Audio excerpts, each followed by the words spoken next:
Hello, and we do say a fantastic day to you at this moment of your time. How can we be of assistance now? Hello, hello, it's good to tune in.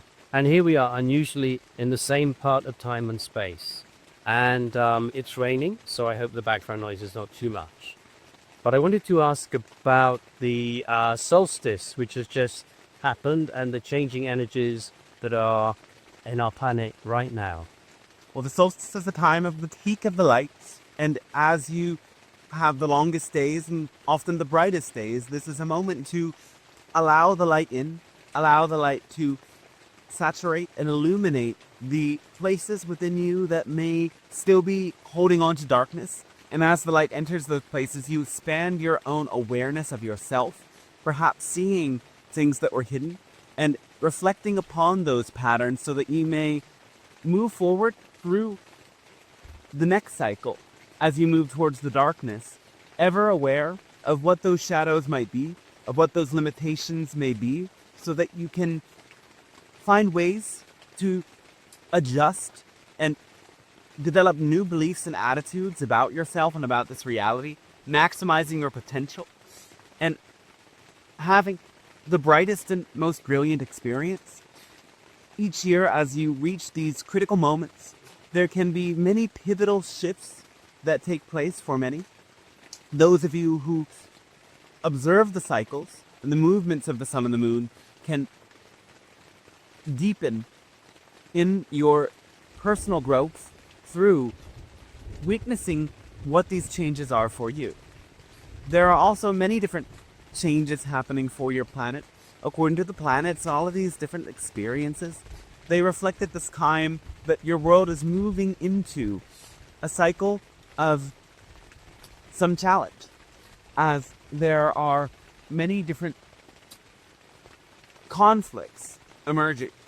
Though we want you to recognize that despite the powers supposedly that attempt to dominate in your world, this is an opportunity for you to discover your own freedom, your own peace.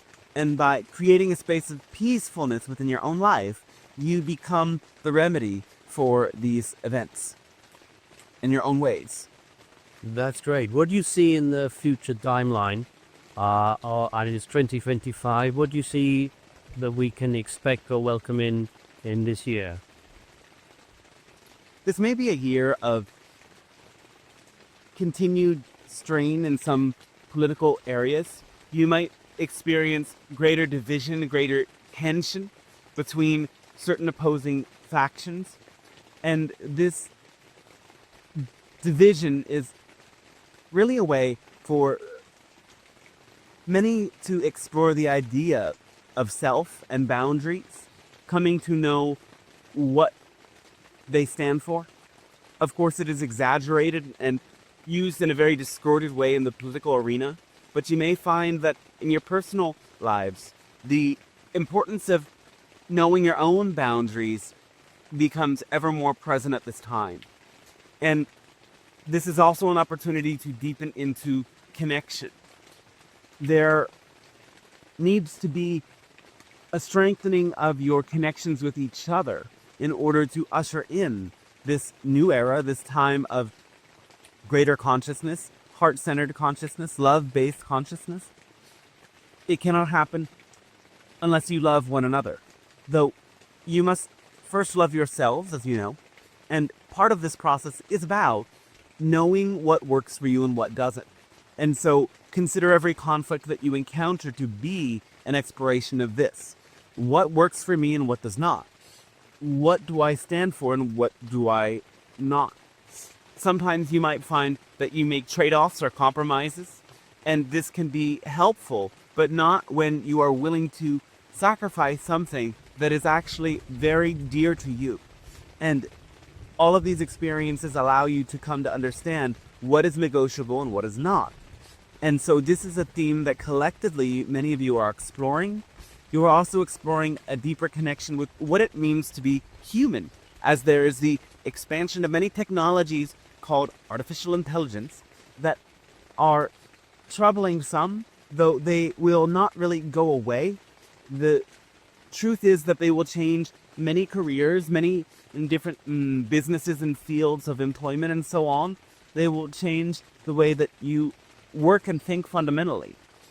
And they cannot be a replacement for your human creativity, though some of you may fear that it may.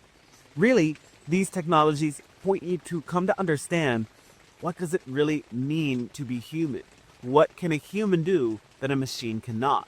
For over time, as humans start to outsource a lot of their thinking to these technologies, you will find that intuitively you can experience something much greater than you thought possible with your brains before. That's great. Thank you so much. Oh, our great thanks and our unconditional love to you as well.